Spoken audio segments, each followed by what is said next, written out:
people don't like her, and you can get, or some people don't like her, and you can see why. Alabama Take Projection.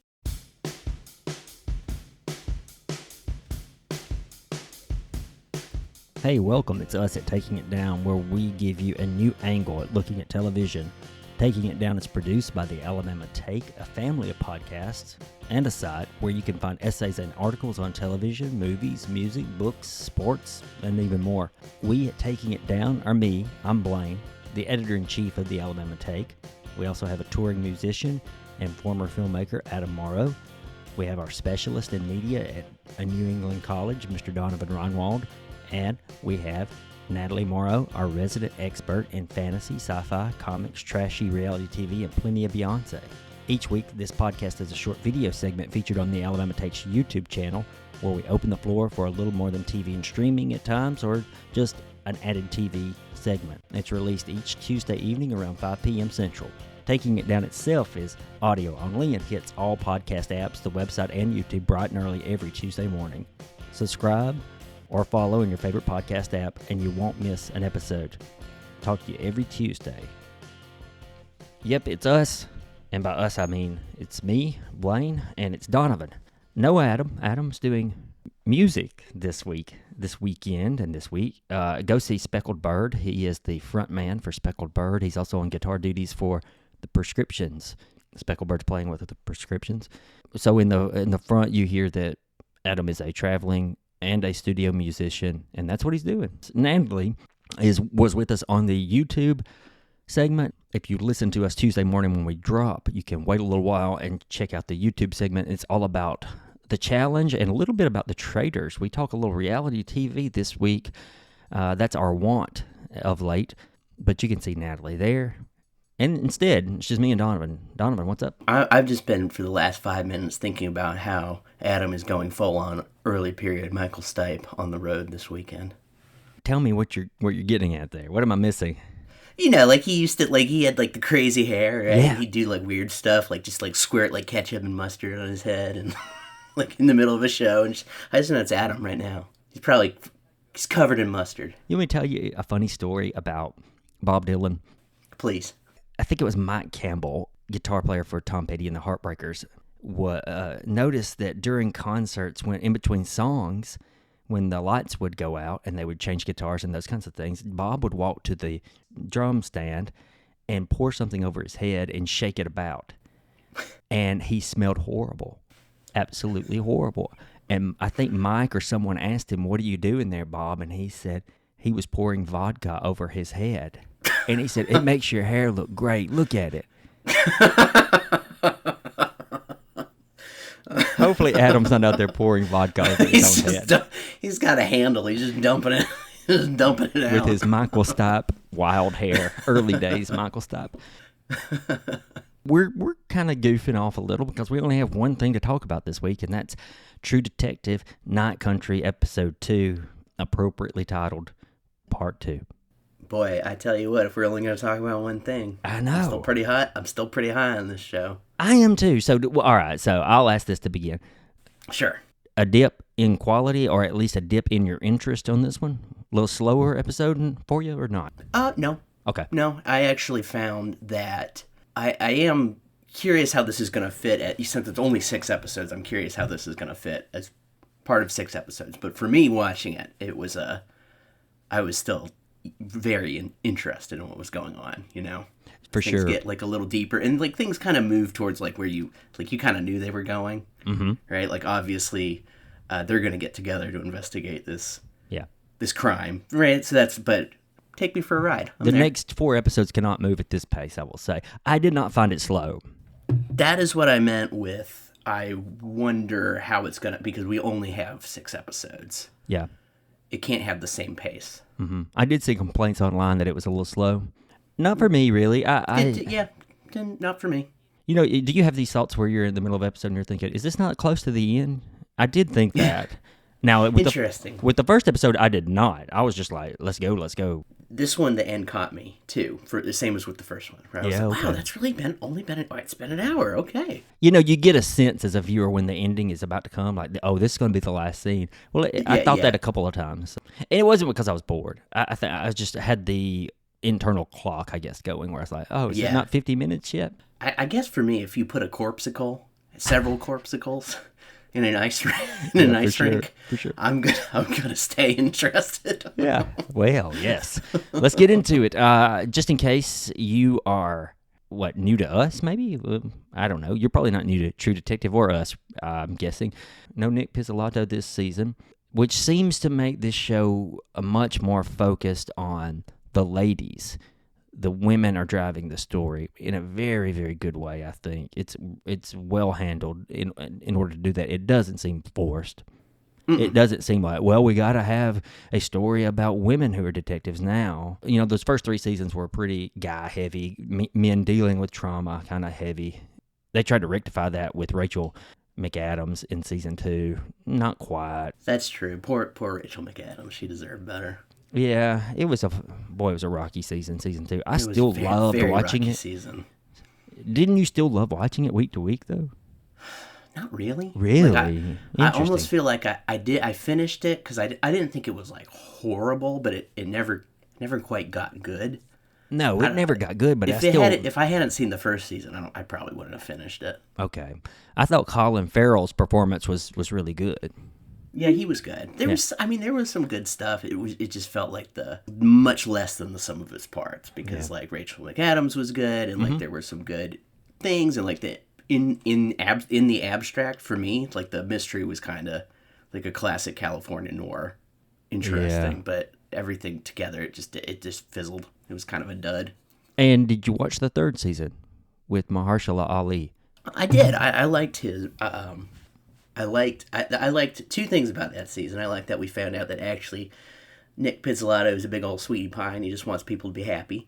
And and I liked the performance that Mahershala Ali gave, especially going between the younger man investigating and the old man investigating his younger self, trying to remember what he's forgotten. Yeah, with the dementia or something similar setting in.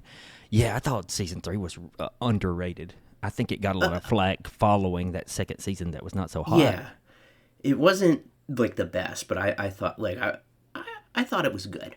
I thought it was doing something kind of different too, that differentiated it. But I think maybe it wasn't what people were between the 2nd season, and perhaps it wasn't what.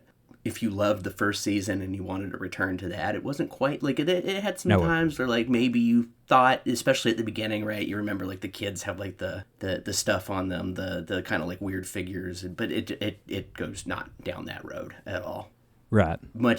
Whereas this one actually I think is much more aligned with that spirit of season 1. Oh, for sure. And with a new showrunner, and head writer, her name is Isa Lopez, and she's doing phenomenal work.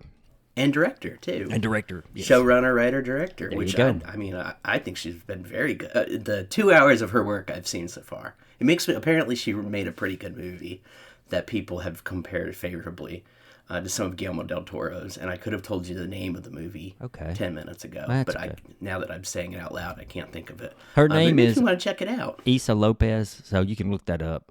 We'll probably have to look it up too, because that movie sounds promising.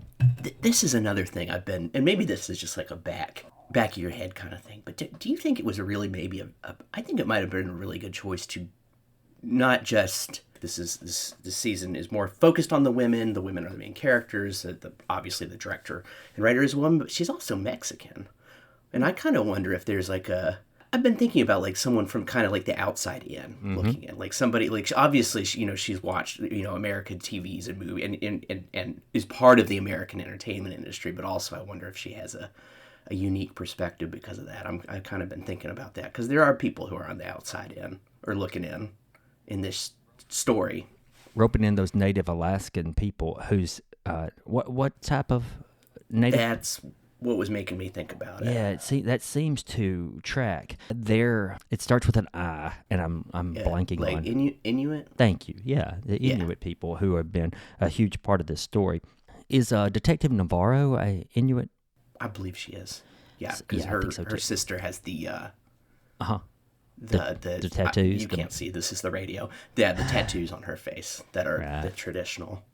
Well, hey, I'm going to do something. I think I'm going to do this for all 6 episodes. I'm going to do something that I don't ever do, and that's bring up or think about the epigraph. I always forget about it, then by the end, I've totally forgotten it. So here's what it said. For we do not know what beast the night dreams when its hours grow too long for even God to be awake. That's our epigraph that began the very first episode. Didn't begin this episode, by the way. That's why I'm bringing it back up. So. Still works for me as an epigraph. Oh, it's lovely. Even just like I like that. Like even the people there are like, no, this is a weird place. You know, like one of the characters is like, this is Ennis. It was like the nights get late. You see things. Like everyone knows this is just weird. Another nice little Twin Peaks kind of thing. This was happening before definitely. Twin Peaks, obviously. Where this is a weird place. Man, oh man, Jodie Foster is killing it. She's so good. She's such an asshole in this. Perfect. Role. Like she perfectly inhabits that, too, right? Like you like her, or I like her at least. You like watching her, but like she's a prick. No, she has to walk this fine line of being an asshole and being likable. Like, you still want to root for her as a protagonist. I never stopped rooting for her, and I just thought, ooh, don't say that. That's kind of mean. Okay, well, I'm with you. Same. Yeah, she's fantastic. Yeah, and here's an example of balancing. When she visits the guy Adam, the geologist, and he tries to explain to her what's happening at the research lab where this horror has happened, where the people disappeared and they're found as a huge block of ice down the path. When she says, try it in English, nerd. She takes that beat to say nerd rather than say, most actors would have said try it in English, nerd, but she takes that beat. I just love it. She had that wry look on her face, like wink. Yeah, that did make me laugh. It's a good moment. She's very good. Even just like, and of course, like she's just. What am I trying to say? If I say it long enough, I'll figure it out. I'm trying to think about like the way she inhabits the space in the show and the way other characters react to her. And it's the same kind of thing where like you can see like people don't like her and you can get, or some people don't like her and you can see why. But also you're like she's inherently fascinating. Oh yeah, too. Like 95% of the population of Ennis cannot stand her. Yeah. And I love that about a protagonist. Like, oh, God, here comes Liz Danvers. Fuck that lady. I love that. Because you know why? I feel like that most of my days. When I walk up to a crowd, I'm like, they're probably thinking, here comes Blaine. Fuck that guy. I loved Rose, played by Fiona Shaw. I mentioned her last week. I said she's going to have an interesting character because you don't put Fiona Shaw on a show just to make her find dead people. You have her say interesting things. And she says one of the most interesting and subtly horrific things in a show I've heard in a while, which is she's talking about the dead. She's talking about the dead, and she says some dead want to see you again, some want to tell you something you need to hear, and some want to just take you with them. Whoo. Spooky. And figuring that out is a challenge, so just avoid them altogether, maybe. Yeah, stay away from the dead, I think. Now, the dead she sees is her ex-lover, Travis. Travis, interestingly enough, we find out this episode, Travis Cole. Season 1, Russ Cole. Same spelling, apparently. Where did, I was trying to remember, and this was me being lazy and not looking it up. Where didn't Russ go up north? No, he does. He gives a little monologue about he was born in somewhere in the continental U.S. I forget, Missouri maybe or somewhere. And then his dad takes him to Alaska, he says, for a while. Yeah. Then he comes back to Texas. So this connects to him, but the timeline just doesn't work. Mm-mm. They're using iPhones. There's no way that Travis would have been Russ Cole's dad because Russ Cole was doing investigative work in like 95, 96, and then... I thought maybe like brother. Possibly. Interesting. Yeah. Maybe. And if they never address it, I love it nonetheless. Oh yeah, I'm totally fine. Just like with the spiral tattoo. I mean, it's interesting, it's important in the context of this season, but it's also a great nod to season 1, right? Like this was important there. We're gonna remember how much you loved, you loved that. Rose is the one who brings it back up and gives a little explanation to say that this is older than the town of Ennis. It's older than us. This is like demonic even, I would think. But I think the spiral in this season is inverted from the first season. I think it goes the other. Is it inverted? I think it is. And apparently this is a real symbol for pedophile rings, sadly. Oh, cool. I don't even like mentioning that kind of shit, but apparently it is, I think. Yeah, I'm fine with you not having, like, being certain about that. Yeah, I don't. I read that on a message board. So if that person's correct, then I'm correct. That's about it. That opening scene was so killer, so amazing. With them back at it picks up right where it left off. They're all now at the scene of perhaps a crime. All of the scientists supposedly are there in a huge mishmash, frozen, screaming in terror as they were frozen, apparently. And they start to chainsaw some of them out, right? Or chainsaw around it so they can get that out. And they accidentally cut off one of the guy's arms, and he wakes up, right? They don't even cut it off. Oh, it breaks off? They're trying to lift it because she stops them from chainsawing, right? Because they're going to disturb it. And he screams, right? They pull on his arm, and it breaks. They snap his arm off, and someone screams. He's in a coma in a local hospital now, right? That particular scientist. That's my understanding. But he's in bad shape, and he hasn't woken up yet. Is he Clark, the one? I don't remember. They all kind of blend together. They do blend together, honestly. But Clark is also the one who went and got the tattoo of this symbol, and he also apparently maybe dated or was friends with Annie, who was killed. Clark is missing. Clark's missing altogether. He's the one at the end. Okay. He's not in the... Remember, at the end, they say they're missing a body. They're missing Clark. They don't know where he is. So we have one in a coma in the hospital. We got the rest accounted for as dead. And we got Clark, who's missing. But he was the guy who has the tattoo on his chest because Annie, who was killed years earlier, he dated perhaps, she had that tattoo on her back. Same tattoo. They're in pictures together. He's got her jacket. That is her tongue. That is her tongue found on the floor. Yeah. Intense. So is that the she from She's Back? I don't know. And why would they Possibly, be scared if she was back other than she's dead, I guess? Yeah. I don't, like the She's Back, I don't have enough data yet. No, we don't. But it's fun to speculate. It is fun to speculate. We got a hint of why Danvers doesn't like the Beatles. Remember in the opening episode, it plays very loudly, and she says, I don't like the Beatles. And to me, I thought that was just a character beat where you're thinking, God, anybody who doesn't like the Beatles, you got to think something's wrong with them. I thought that was just a neat little character-driven dialogue. But no, we get a hint of one of her memories with a little, maybe a native boy whom we've never heard of. And it could be that Liz is so hardened and unlikable to everyone around her due to grief. I know that's a well-worn path for character development, but I can get behind it with her. Sure, me too. Because Jodie Foster is doing it, and it's believable. Yeah, and again, we don't know yet, right? No, but we don't. For me, it would fit too with her relationship with her daughter, stepdaughter, right? Yeah, right. Obviously, because I would say the additional layers, right? Because like obviously her daughter is indigenous, Carol isn't. And she treats her in a certain way. I could see some of that like overbearing nature brought about by some grief in the past. Overbearing and mean due to loss. Yeah, and also it would maybe we'll see what they do with this because I think it's interesting. But it might fit too with the way that she kind of denigrates her indigenous heritage and doesn't want her to have the tattoos and learn the stories and things like that. It's my guess they're going to come back around to who this boy is and probably patch that up for us. But I'd also think it would be a nice moment in writing just to have a glimpse and, let us be ambiguous and just think about it. Yeah. But either one's fine.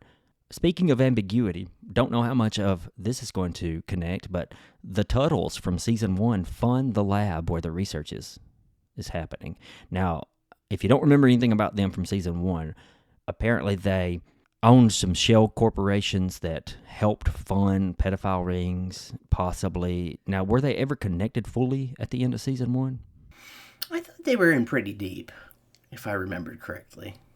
But it's been a while. Yeah. Yeah. Not good guys, though. No. Billy Ray Tuttle, right? That was the big one? Yeah. I remember him. Creepy imagery with, like, stuffed deer heads and things like that from season 1. Interesting if they're going to connect that in a more solid line or just keep it a dotted line. Either way, I'm game.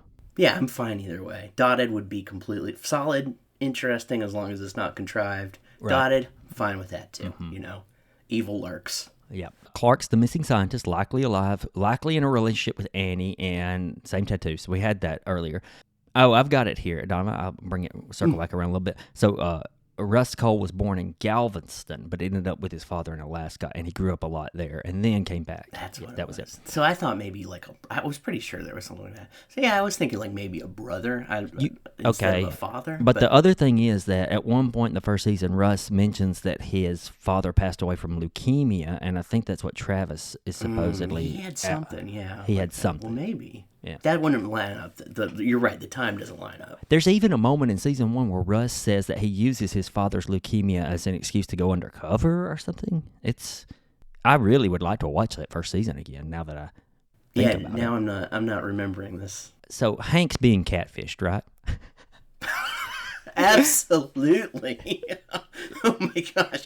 Never has a man been more catfished than Hank. And maybe deservedly so, because he's not a good guy. He's kind of, speaking of pricks, he's a prick too, but you're not quite rooting for him as much as you are. Not really. Danvers. His son takes a beautiful, lovely, trauma-based approach to him. He says, well, yeah, he's an animal, but he was raised by an animal to be an animal. And that is a lot of our parents growing up, I think, even in the South, especially in my case. I mean, it's the This Be the Verse, right? The Philip Larkin poem. Do you know that one? Yes, I do. Yeah. Wow, that's that same kind of thing, right? Oh, yeah. I love Philip Larkin. And I did, and then I loved, she's like, well, you aren't. The girl whose name I can't remember, the stepdaughter. Stepdaughter. Yes, she tells him. Yeah. You know what? Well, I'm a little concerned for him because he does seem kind of like too good for this world. A pure ray of light here, and he's in pretty. Danvers is very comfortable with bossing him around. Obviously, she feels affectionate towards him, but she's also not afraid to use him. And he's in the middle of a creepy investigation, so I'm a little worried for him. Yeah, him and his son and his girlfriend or wife, I forget what his partner. Yeah. How bold is Danvers? Well, she makes him stay out, work overtime, and then she goes straight to his own house. Yes, to confront his wife, practically. Not really. Yes, she's picking up her stepdaughter, but she basically has to confront his wife. And say, "Yeah, he's still working. I made him." She doesn't give a shit. No shit's given. Speaking of no shit's given, she's apparently quite the philanderer around town, which is why a lot of women hate her. Man, how did you like? I liked seeing Christopher Eccleston back. That's where I wanted to go with this. The police chief. Yeah. I think the last thing I've seen him on HBO was The Leftovers, where he plays the priest. I don't think he's been, and then obviously he's great in other stuff too. But it was really nice to see him. Everyone's going to know him from Doctor Who. Oh yeah. And he is enjoyable. So enjoyable. He's very good. He's a very good character. He's good. Or actor, I mean. He comes in as the person above Danvers, and he comes in there to tell her, no, you're not taking the case. Very much her boss, but she says, she pulls the rule book on him. She kind of has the rule book out and says, I do get 48 hours with the bodies at least, right, before I have to ship them off so that they're not tampered with or nothing happens to the evidence. And then, of course, later on, they don't play around. They let you know that they had a thing going that's still very much off and on. And to have those two at their age do a sex scene, I thought it's kind of cool, Yeah. They both look great for their age, by the way. We should all be so lucky. We should all do so well, right?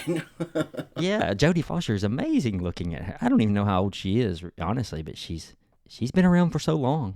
Since I was a kid. She's older than me. Amen. Yep. It looks better than me.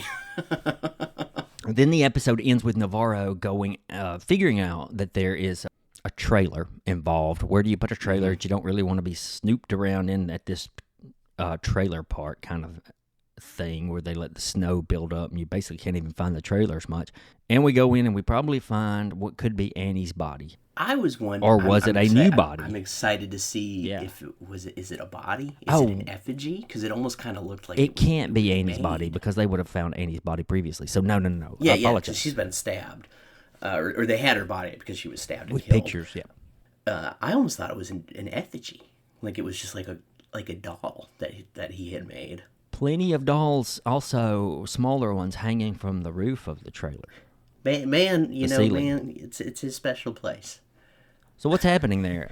Just what do we know? Like, is this belong to whom? This was if I remember correctly, this was Clark. They went through his credit card, right, and found that he'd done the tattoo, and then they'd interviewed the miner, and he talked about how he sold his I think it was his brother. I don't remember the details. Sold the trailer. And they figured out. Yeah. That's what it was. Yep. And they figured out where it may have been. And this seems to fit in too, right? Like they've got his books, his workbooks, where he starts to draw the spiral, and he starts to. Seems like he's losing it a little bit. Some red rum energy. Yeah, big red rum energy. Yeah. And then and then they investigate the trailer, but we don't really know what it adds up to yet. Besides creepy. For sure, creepy. He's had some issues with this notion, this symbols overtaking him somehow. It's all wrapped into one another. Which also, and we'll see how much they want to go with it, but they did choose the epigraph from the King in Yellow. It is kind of something like it's a cursed thing, right? That like takes you over essentially. Right. It worms its way into your consciousness. That was one of the ideas from season 1 too. That didn't quite play out, it seemed, if I remember correctly. It didn't play out fully, but it was still in the ether toward the end. It was kind of in the background. I don't think it was as explicit is not the right word. Connected, maybe? Right. In season 1, as some folks, myself included, although I did very much like season 1. Yeah, that was my biggest disappointment. That some of that wasn't as substantial as felt alluded to in the beginning. Like it seemed as if that's what you wanted to use to say your message, but then you dropped the ball, kind of. Honestly, I was afraid we were going to get a similar situation in Fargo season 5 with Munk. I was really afraid they were just going to have the scene with him in Wales. Yeah, me too. And it wasn't really going to connect to anything, and then it did perfectly. But that was my fear. Any thoughts? Any ideas about the miners versus the native people? The water, their water is getting runoff from the mines, turning their water black. It's us versus them kind of thing. Yeah, my first thought is like this is such a good conflict because it's so real and we've seen it play out how many times. And like daily, right, and also like the miners are not. I think part of what makes it tragic is like the miners aren't wrong, right? Like if the mine goes, the town goes. Right. Obviously, it supports the town because the way the system is set up, the only way the town will prosper and people will prosper is to hurt others, is to hurt the native people, and I think that sucks. But I also think it's a really good. I think it's a really good. Tense conflict, and I like that we have this with the miners in the town, the indigenous people, and the colonizers, right? The heavy industry that's come in and destroyed their natural resources, and then we're kind of seeing echoes maybe of this dynamic with Carol and Navarro, right? Even to the point where like Navarro is like, hey, if this had been a white girl that had been killed, Liz. I think you called her Carol, as in Carol Danvers of the Marvels. Did I call her Carol? Yeah, you're right. I did call her Carol. Yeah, Liz. I've probably been calling her Carol. You're right. No, that's in the back of my head. Yeah, Liz and Navarro. We're to the point of Navarro saying, yeah, if this had been a white girl, I wouldn't be the only one who cares. And Liz coming back and saying that's bullshit. Mm-hmm. But I do think there's that conflict, right? and then with her daughter or stepdaughter, and I think that's a really good. I like.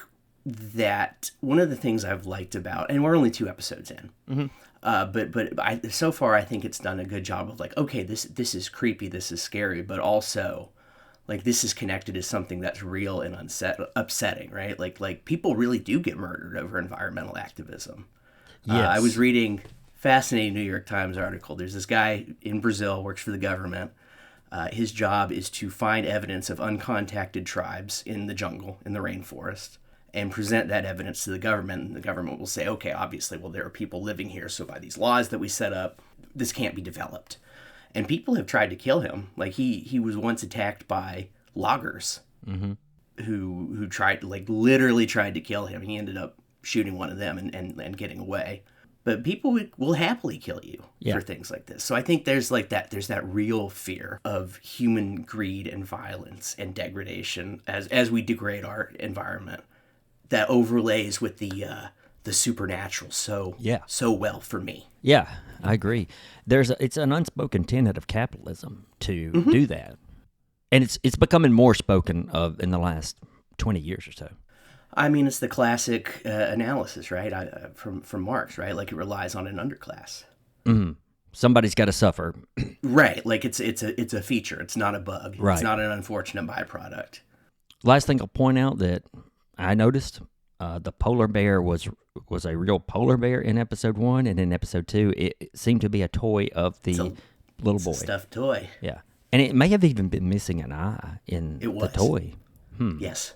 I'm interested to see how that's going to work because, Demaro was the one who encountered the real polar bear, or at least the vision. Oh, right. It wasn't Liz. Right. It wasn't Liz. So we'll see. Yeah. We'll see what happens. I am so excited to see Hank's mail order bride. He's so good, too. John Hawkes.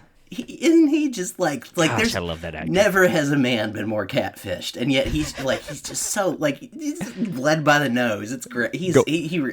That really made me laugh. Where he's texting with her. Yeah, well, my one complaint. Yeah, right. Well, my one complaint of the show is that I couldn't read the text messages clearly, so I just had to go on what he was doing right after to assume what it said. He's like, "Oh, we'll be together soon."